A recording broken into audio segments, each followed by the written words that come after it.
Grant. She is a 6-time Grammy winner, and she's sold more than 30 million albums over 3 decades. But the most meaningful work of her life started a few years ago as she began a long goodbye.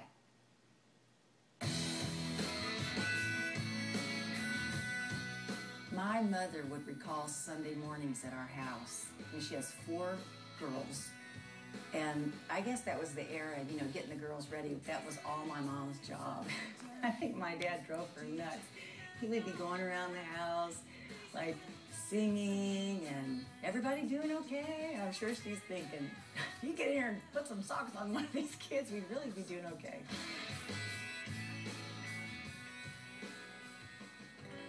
She has her father's eyes. In the fall of 2008, I had done a fairly extensive tour, and when I came home, it was my mother. She just seemed so frail. And so I called my management company and said, cancel everything for 2009. And I spent more time with my mother before she passed away last spring, a year ago, than I had in the 2 decades before. Just like my father's eyes. But it was during that winter that my father's dementia, I mean, it was like watching water run down a hill. Every week I felt like my dad had fewer words. Just like my father's eyes. I just said, I feel like somebody has closed the doors and windows in a small room, and you're standing in the middle of the room, and I'm watching the water come up, and there's nowhere for it to go. It's just like my father's eyes. It was hard to find anything good.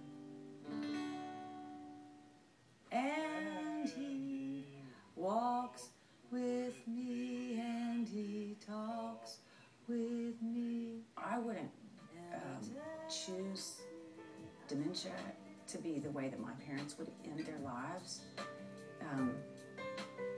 but it's a disease. And if my goal is to love and respect my father, as it was for my mom to love and respect my mom, I can still do that. And so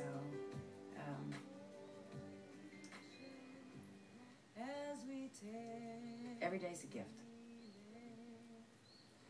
None other has ever known. And please welcome to the show the wonderful Amy Grant.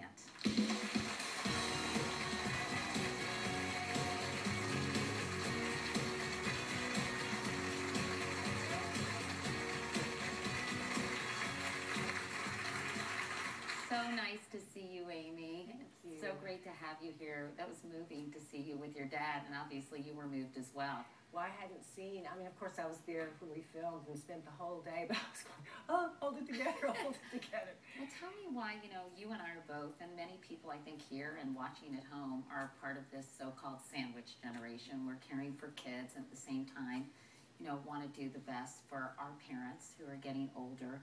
Why did you want to share this experience with the world? Well, we had a unique experience with my mom and dad. There was a time when I was in college that 5 generations of my family were alive. 5. And I don't remember anybody with dementia. I mean, we had some Looney Tunes, but no, but I don't remember dementia. And I just thought it can be such a lonely process, but I have learned so much from the people that opened up to me about their experience, and so I thought, I just want to open up the dialogue, and also my sisters and I all went, well, what have we planned for when we're old? And it's so important that we're having this conversation because so many families don't. Right. And they often wait until it's too late. Yes. But you were talking about coming back from your tour in 2008 and noticing that, you know, your mom was frail and she died last year, right? Yes, she did. And then noticing that your dad was starting to lose his faculties a little bit. And at first I know you were confused and even a little bit angry. Your dad was a radiation oncologist, right. Very respected, beloved, really, yes, pillar of the community. And he started to do things that made you wonder, what is going on? Tell us about that. Well, when you don't know dementia is at play, Like we'd be driving down the road. You know, I grew up in Nashville. We're still there, kind of in the same neighborhood, and my dad would say, now turn left right up here. And, you know, I think he's correcting me. I mean, I'll be 52 Thanksgiving. Yeah, you think he's just being bossy. Or not instructional. Uh-huh. And I remember saying, do you think I don't know where I'm going? I mean, we weren't, you know, it wasn't cantankerous or anything, but just you don't realize that dementia is at play, especially if it's never been a player in your family. It's so weird that your mom had it and your dad, and I know Yes. that the doctor showed you their CT scans and said, you know, this is not the kind of dementia that is hereditary, which was a huge relief for you. Oh my goodness. Yeah, I had never met this neurologist.